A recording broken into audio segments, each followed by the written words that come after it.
Hello friends, आज आपण मार्च 2016 या बोर्ड पेपरमधील नॉन ट्रेडिंग कन्सर्न म्हणजेच नॉट फॉर प्रॉफिट कन्सर्न या टॉपिकचं एक्झाम्पल पाहणार आहोत.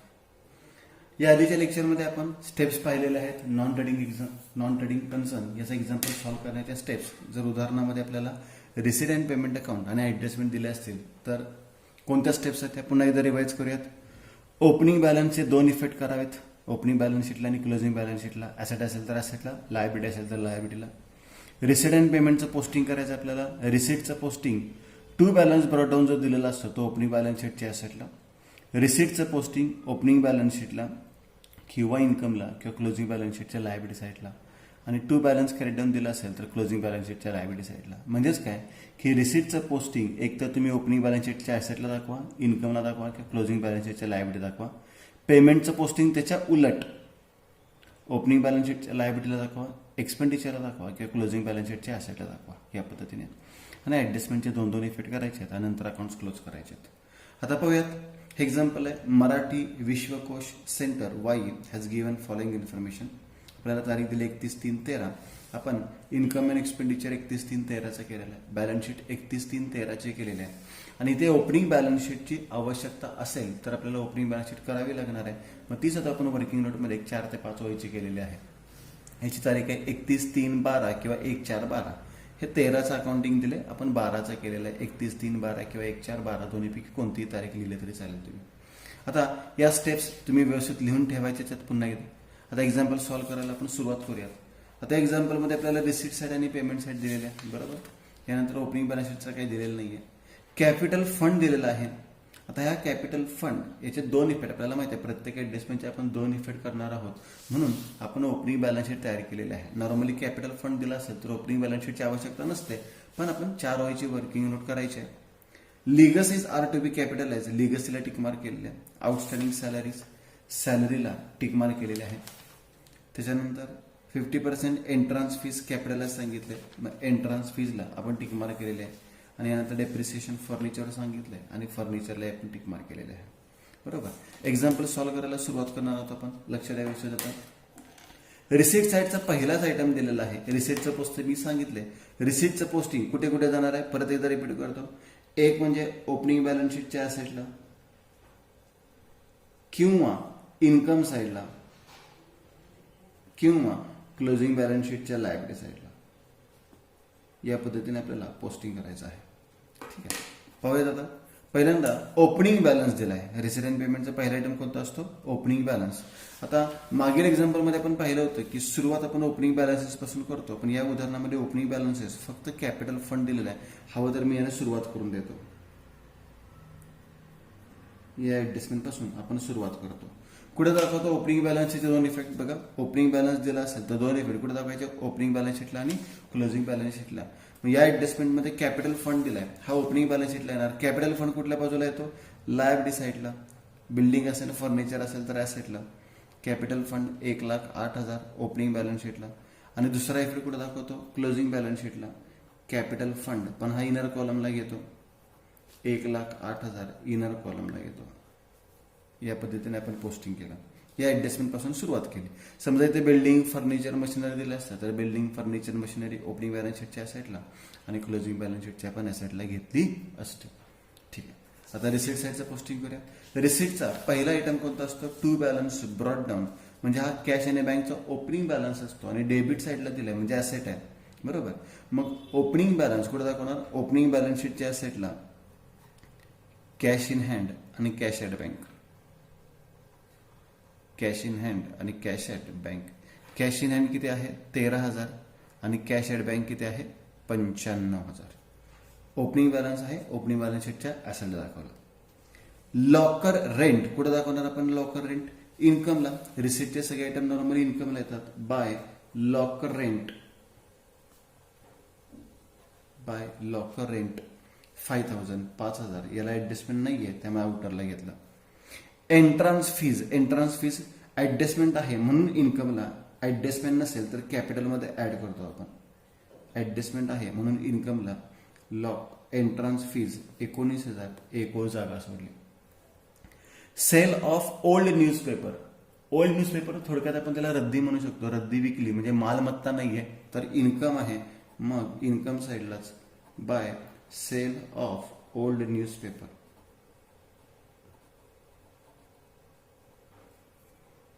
किती रुपये मिळाले त्याच्यातून? 1,500 रुपये मिळालेले आहेत. रिसीट फ्रॉम ड्रामा इन्कम साईडला दाखवणार बाय रिसीट म्हणजे मिळालेली रक्कम फ्रॉम ड्रामा. आता हा आयटम आपण इनर कॉलमला घेऊ शकतो जर एक्सपेन्सेस ऑफ ड्रामा दिला असेल तर. दिलेला एक्सपेन्सेस ऑफ ड्रामा आणि हे कमी रक्कम आहे.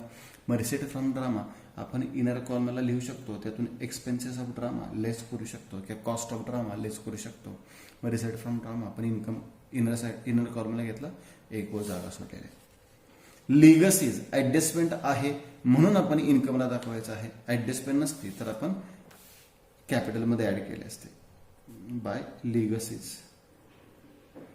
लिगसी असेल, एंट्रन्स फी असेल, लाईफ मेंबरशिप फी असेल, हे 3 आयटम ऍडजस्टमेंट असेल तर इन्कमला, नसेल तर कॅपिटल फंडमध्ये ऍड.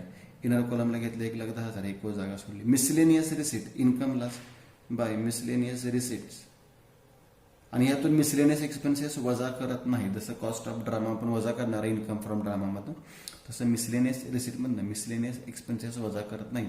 मिसलेनियस म्हणजे किरकोळ, हे आपल्याला माहिती नाही कशाचं उत्पन्न आहे ते, म्हणजे किरकोळ घटकांचं उत्पन्न आहे, त्याची लिस्ट असते मिसलेनियसची. मिसलेनियस रिसीट्स म्हणजे किरकोळ उत्पन्न आहे, तो आपण इन्कम साईडला दाखवला. म्हणजे इथे रिसीटचे आयटम आपले ओपनिंग बॅलन्स शीटला ॲसेटला गेलेत आणि इन्कमला गेलेत. क्लोजिंग बॅलन्स शीटच्या लायबिलिटी साईडला एकही आयटम गेलेला नाही. आता याच्या उलट पेमेंट साईडचं पोस्टिंग असतं. पेमेंट साईडचं पोस्टिंग कुठे येतं? एक तर ओपनिंग बॅलन्स शीटच्या लायबिलिटी साईडला, किंवा एक्सपेंडिचर साईडला, किंवा क्लोजिंग बॅलन्स शीटच्या ॲसेटला. नॉर्मली मॅक्सिमम हेच आयटम असतात, लक्षात घ्या. ओपनिंग बॅलन्स शीटच्या ॲसेटला, इन्कम साईडला, आणि एक्सपेंडिचरला आणि क्लोजिंग बॅलन्स शीटच्या ॲसेटला या पद्धतीने नॉर्मली पोस्टिंग होतं. चेक करत होतं. पेमेंट साईडचा पहिला आयटम कोणता आहे? स्टेशनरी. स्टेशनरी कुठे येणार? एक्सपेंडिचरला. टू स्टेशनरी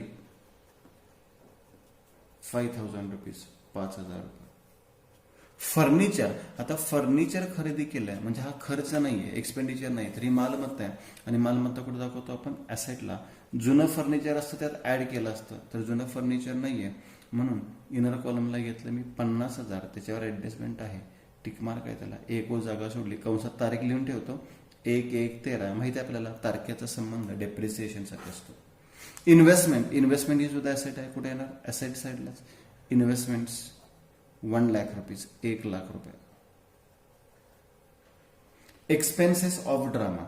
आता एक्सपेन्सेस आपण एक्सपेंडिचरला दाखवू शकलो असतो, परंतु रिसीट फ्रॉम ड्रामा म्हणून काय करू शकतो आपण? लेस एक्सपेन्सेस. किती एक्सपेन्सेस ऑफ ड्रामा? 33,500. 33,500. मग 78,500 मधून 33,500 वजा करा.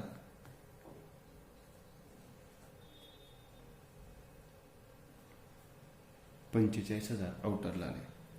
पोस्टेज अँड टेलिग्राम खर्च आहे, कुठे दाखवणार आपण? एक्सपेंडिचरला. To postage and telegram, to postage and telegram 2,500 खर्च आहे.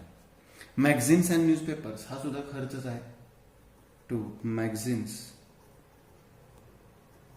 अँड न्यूजपेपर्स खर्चच आहे 4,000 रुपये, 4,000 रुपीज. सॅलरीज एक्सपेंडिचरच आहे. टू सॅलरीज एक्सपेंडिचरलाच इनर कॉलमला घेतले 22,000 आणि एक व जागा सोडली. बाय बॅलन्स कॅरी डाऊन कुठे दाखवणार? क्लोजिंग बॅलन्स आहे. क्लोजिंग बॅलन्स शीटच्या ॲसेटला, क्लोजिंग बॅलन्स शीटच्या ॲसेटला कॅश इन हँड आणि cash at bank. Cash in hand, cash at bank. Cash in hand 3,000 रुपये आणि कॅश ॲट बँक 1,10,000 रुपये. या पद्धतीने पोस्टिंग केलेलं आहे आपण. परत एकदा रिपीट करतो. मी पेमेंट साईडचं पोस्टिंग केलं. नॉर्मली स्टेशनरी असेल, एक्सपेन्सेस ऑफ ड्रामा हा फक्त लेस केला आपण. पोस्टेज असेल, मॅगझिन्स असेल, सॅलरी असेल, हे एक्सपेंडिचरला गेले. फर्निचर असेल, इन्व्हेस्टमेंट असेल, किंवा बाय बॅलन्स कॅरी डाऊन असेल कॅश आणि बँकचा, तो क्लोजिंग बॅलन्स शीटच्या ॲसेटला पाठवलेला आहे. या पद्धतीने आपण सर्वप्रथम रिसीट अँड पेमेंटचं पोस्टिंग करून घेतलेलं. रिसीट अँड पेमेंटचं पोस्टिंग करत किंवा या टॉपिकमध्ये एक पॉईंट लक्षात घ्यायचा, याच्यामध्ये मी परत एकदा रिपीट करतो, साधारण 4 ते 5 प्रकारचे एक्झाम्पल्स असतात ज्याचं पोस्टिंग वेगवेगळ्या पद्धतीने करायचं आहे. पहिले 2 एक्झाम्पल आपण घेतो ज्याच्यामध्ये रेसिडेंट पेमेंट अकाउंट आणि ऍडजस्टमेंट दिलेले आहे. मग या प्रकारचे एक्झाम्पल सॉल्व्ह करताना कोणत्या स्टेप्स वापरायच्या आहेत हे आपण सुरुवातीलाच पाहिलेलं आहे. त्याच्यानंतरच्या एक्झाम्पलमध्ये जेव्हा ओपनिंग बॅलन्स शीट दिलेले असते तेव्हा थोडेसे स्टेप वेगळ्या येतात, किंवा जेव्हा ऍडजस्टमेंटमध्ये ओपनिंग आणि क्लोजिंग बॅलन्सची लिस्ट दिलेली असते, ऍडजस्टमेंटची लिस्ट दिलेली असते, तेव्हा स्टेप वेगळे असतात. तर हे दोन्ही टाईपचे एक्झाम्पल सेम होते, त्यामुळे याच्या स्टेप्स सेमच आहेत. आता रिसिडेंट पेमेंटचं पोस्टिंग झालं आपलं. बघा, ह्या रिसिडेंट पेमेंटचं पोस्टिंग आपण केलं, रिसिटचं पोस्टिंग केलं ओपनिंग बॅलन्स शीटच्या ॲसेटला आणि इन्कमला, क्लोजिंग बॅलन्स शीटला एक आयटम गेला नाही. पेमेंटचं पोस्टिंग केलं एक्सपेंडिचरला आणि क्लोजिंग बॅलन्स शीटच्या ॲसेटला, ओपनिंग बॅलन्स शीटला एक आयटम गेलेला नाही आहे. आता प्रत्येक ॲडजस्टमेंटचे किती इफेक्ट करायचे? 2. आणि अकाउंट्स नंतर काय करायचे? क्लोज. प्रत्येक ॲडजस्टमेंटचे 2 इफेक्ट करूया. पहिली ॲडजस्टमेंट आपण केलेलीच आहे, कॅपिटल फंड, याची सुरुवातच केलेली होती आपण. लिगसीज काय करायचे? कॅपिटलाइज इन्कमचे 2 इफेक्ट काय करतो आपण? लेस फ्रॉम इन्कम आणि ऍड इन कॅपिटल. काय लिगसीमधून काय करायचं? लेस, आणि कॅपिटलमध्ये ऍड करायचं आहे. मग लिगसीमधून लेस करा, लेस कॅपिटलाइज किती करायचे सांगितलेलं नाही आहेत, पूर्ण रक्कम करा. 1,10,000 आउटरला डॅश, आणि कॅपिटल फंडमध्ये ऍड लिगसीज 1,10,000 बेरीज इनर कॉलमलाच ठेवली 2,18,000 लेगसीज कॅपिटलाइज केले. आउटस्टँडिंग सॅलरी माहिती आपल्याला. आउटस्टँडिंग एक्सपेन्सेस काय करतो आपण? ऍड इन एक्सपेन्सेस आणि balance sheet liability side add करतो. सॅलरीजमध्ये ऍड करा, प्लस आउटस्टँडिंग किती रुपयात आउटस्टँडिंग? 3,000 रुपये. बेरीजच आउटरला घ्या 25,000 रुपये. पहिला इफेक्ट ऍड इन एक्सपेन्सेस, दुसरा इफेक्ट बॅलन्स शीटच्या लायबिलिटी साईडला, क्लोजिंग बॅलन्स शीटला दाखवायचे आउटस्टँडिंग सॅलरीज 3,000 रुपीज, 3,000 रुपये. यानंतर 50% एंट्रन्स फीस कॅपिटलाइज सांगितले. सेम ऍडजस्टमेंट मगाशी केली होती तशीच. लेस करा आणि कॅपिटलमध्ये ऍड करा. मग आपल्याला एंट्रन्स फी मधून लेस करावी लागेल. लेस कॅपिटलाइज, पण 50% कॅपिटलाइज करायचे. मगाशी आपण फुल अमाऊंट ट्रान्सफर केली होती, इथे फक्त 50% करायचे आहे. म्हणजे 9,500, म्हणजे आउटरला सुद्धा राहिले 9,500. आणि दुसरा effect add in capital plus entrance fees 9,500 बेरीज इनर कॉलमलाच 2,27,500. आणि शेवटची ऍडजस्टमेंट डेप्रिसिएशन, सर्वात सोपी ऍडजस्टमेंट आहे, पण इथे तारीख आहे त्यामुळे लक्षात घ्यायचं आहे. डेप्रिसिएशनचा पहिला इफेक्ट काय करतो? लेस फ्रॉम ॲसेट, आणि दुसरा इफेक्ट कुठे दाखवतो? एक्सपेंडिचर. आता इथे प्रॉफिट अँड लॉस अकाउंट नाही आहे त्यामुळे एक्सपेंडिचर म्हणतो आपण, एक्सपेंडिचर साईड. तर लेस करूयात आपण फर्निचरमधून लेस, डेप्रिसिएशन 10%, डेप्रिसिएशन ॲट 10%. आता हे डेप्रिसिएशन 10% कसं काढणार? तर 50,000चा 10% काढायचा आहे. किती येणार आहे? 5,000. पण तारीख आहे 1/1/13 ते 31/3/13, म्हणजे इथे डेप्रिसिएशन फक्त किती महिन्याचं येणार आहे? 3 मंथचं येणार आहे. 3 मंथ्स. 50,000चा 10% किती येतो? 5,000. बघा, 50,000चा 10% किती आला? 5,000. हा एका वर्षाचा म्हणजे 12 महिन्याचा आला. 6 महिन्याचा म्हणजे निम्मा आला 2,500, आणि 3 महिन्याचा त्याच्या निम्मा आला 1,250. म्हणजे डेप्रिसिएशन घेताना किती घेणार आहे आपण? 1,250, आणि वजाबाकी आउटला येणार आहे 48,750. झालं पहिला इफेक्ट लेस फ्रॉम ॲसेट. दुसरा इफेक्ट कुठे दाखवणार आपण? एक्सपेंडिचरला. To depreciation on furniture 1,250. या पद्धतीने आपण सर्व ऍडजस्टमेंटचे 2 इफेक्ट केलेले आहेत. एक एक्स्ट्रा आपण वर्किंग नोट केलेले आहे बॅलन्स शीटची, त्याला आपण ओपनिंग बॅलन्स शीट म्हणतो.